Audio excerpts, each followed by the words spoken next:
Kababayan, wala na nga pong makakapigil at tuloy na tuloy po itong magaganap na hakbang ng maisog peaceful rally sa Dumaguete. Kahit ano pang harang ang ginagawa po nitong administrasyon at nitong silisa umano, mga kababayan ay tuloy na tuloy na.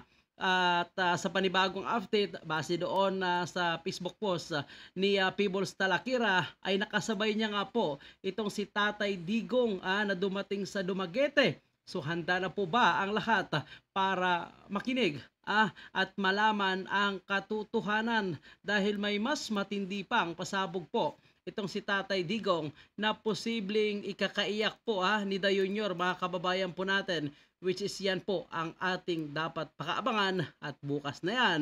Ngayon kahit kinansila man po ni Mayor Remulla ng Dumaguete City itong permit ay itutuloy po sa Freedom Park na malapit umano sa provincial capital ng Dumaguete. Kaya ang pupunta ng Dumaguete na sa Freedom Park po yung bagong location nitong prayer rally. At ang kumakalat sa social media na umano'y kinansila ng maisog ang prayer rally, yan po ay fake, mga kababayan po natin. Kinansel ang permit ng LGU pero itutuloy po ng mga organizer itong TAPS ang hakbang ng maisog prayer rally. Walang makakaharang. Kaya pasensyahan na lang po kasi alam po natin kung sino na naman ang tatamaan dito at alam po natin hanggang sa ngayon ay hindi sila makakatulog at gumagawa po ng paraan para maharang ito. At ang Mama 4. Ang galing nga, may info siya. Police po husband ko, there are 130 more or less in Dumaguete City. Rules dito sa rally. Uulitin natin. Diniscuss na po natin ito, pero kailangan siguro natin ulitin. Ang pagtitipon at magpetisyon for redress of grievances ay karapatan sa ating saligang batas. At sinabi na po ng ating Korte Suprema, dahil karapatan yan, hindi pwedeng i-deny. Dito bawi, hindi deny.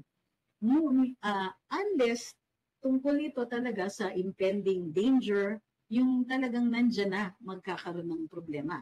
Ngunit, hindi pwedeng denial pala. Hindi pwedeng denial kung di maaaring i-reset or mag-set ang local government ng ibang lugar at ng oras o araw. Dito po ay pumayag ang local government. Ngunit, binawi ang permit. At ang pagbawi nila, di umano, ay dahil sa impending danger daw at kulang ng security forces para ma-secure ang ating dating Pangulo o ang mga pupunta doon sa rally. So yan po ang sinasabi nitong rason kung bakit daw hindi nga maitutuloy at bakit pinapakansila po nila itong hakbang ng maisog prayer rally ay malinaw po na isang palusot lamang at isang dahilan lamang para umano hindi itutuloy itong hakbang ng maisog prayer rally.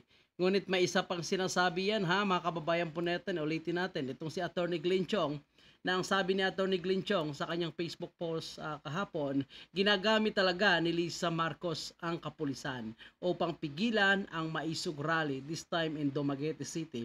Ito ay sulat ng Acting Chief of Police ng Dumaguete City Police Station sa City Mayor upang himukin itong bawiin ang rally permit na naibigay na. Ako pa ang ginawang dahilan ng kapulisan kung bakit daw dapat bawiin ang permit. Dahil sa sulat na ito, alam nyo naman na si Lisa Marcos talaga ang nag-uutos sa mga kapulisan. Siya talaga ang nagpapatakbo ng pamahalaan ni Bangag. So yan po mga kababayan, bakit si Attorney Glenn Chong? Dahil masyado bang harsh ang sinasabi ni Attorney Glenn Chong o masyadong masakit lang ang katotohanan o ayaw nila talaga na marinig ng taong bayan ang masasakit na katotohanan patungkol ngayon sa nangyayaring administrasyon ni Da Junior, which is dapat ay ayusin nila para wala nang susunod pa na hakbang ng maisog prayer rally. Pero hanggat ginagawa nila itong panggigipit, hanggat ginagawa po nila yung pa-travel, hanggat sinusulong po nila itong charter change, itong People's Initiative na kunwari patay na daw ang People's Initiative, pero posibleng muling mabubuhay kung sakaling i-activate nitong mga kongresista. Take note, hindi nila sinasabing may imminent danger. Hindi nila sinasabi na meron silang information na may manggugulo. Ang sinasabi lang nila ay kulang kami sa pulis. Sa paraan na gano'n, tama si Madam, maaari nilang i-augment. Ang nakakainis dyan, sinabi pa nila, re-apply na lang kayo. Anong ibig sabihin yan? Ito po ay delay. Ang pagdidelay ay isang paraan para harangin yan. Alam nila na may timetable po ang mga organizers. Meron silang andun sila at inaasikaso nila sa mga dates na ito at na-anunsyo na po ang mga dates.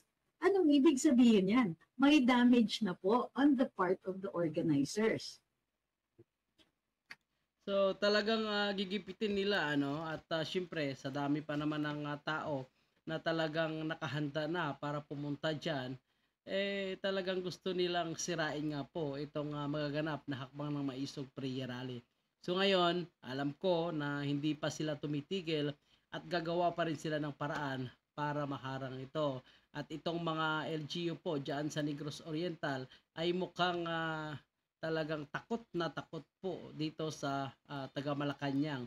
At alam po natin mga kababayan na sila po ang gumagawa ng paraan para maharang itong hakbang ng Maisog Prayer Rally. Kasi kung matandaan po natin ang sinasabi po ng may-ari ng lupa sa Bustos, Bulacan na mismong taga Malacanang ang tumawag sa kanya para sabihin na ipatigil or hindi bibigyan ng permiso itong mga organizer ng Maisog na ituloy ang rally dahil magaya umano sa Tagum City, sa Cebu City ang kanilang mga mayor or gobernador or congressman.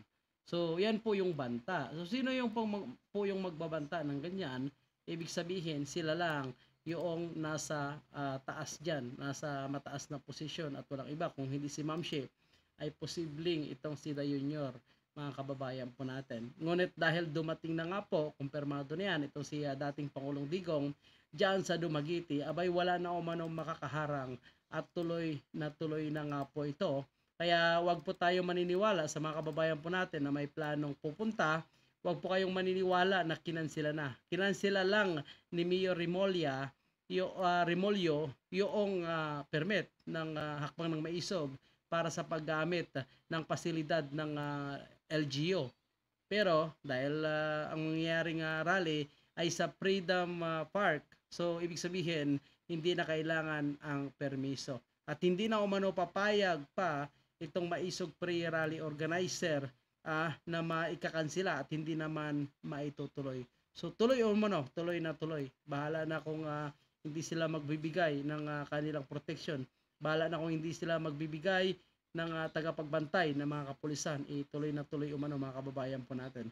So pakiusap ko na lang sa mga pupunta sa ganitong event ay maging mapagmatyag po. Malay natin kung sila mismo ang mag-create ng gulo para sabihin next time na mga hakbang ng Maisog, sasabihin na wala silang pulis, kulang ang kanilang kapulisan, baka magkakagulo. So yan po ang kanilang posibleng gawin. Yan po ay atin lang naman mga analysis at posibleng mangyari at posibleng hindi. Kailangan lang po natin maging advance kasi ganun pa man, ang mga ito ay iba yung kanilang galawan. So mga galawang traidor po.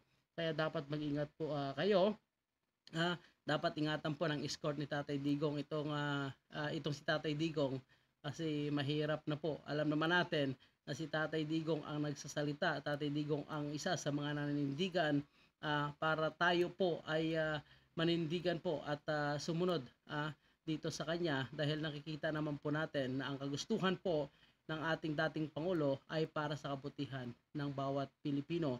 Unlike sa nakaupo ngayon sa ating pwesto na ang kanilang gusto ay lumigaya ang kanilang mga kaibigan na mga elitista. At ang mga Pilipino, bahala na kayo dyan. Kahit yung bigas ay halos magsi-70 na per kilo, paki pa rin itong sa Da Junior, si Ma'am Shea, at itong si Tambaloslos.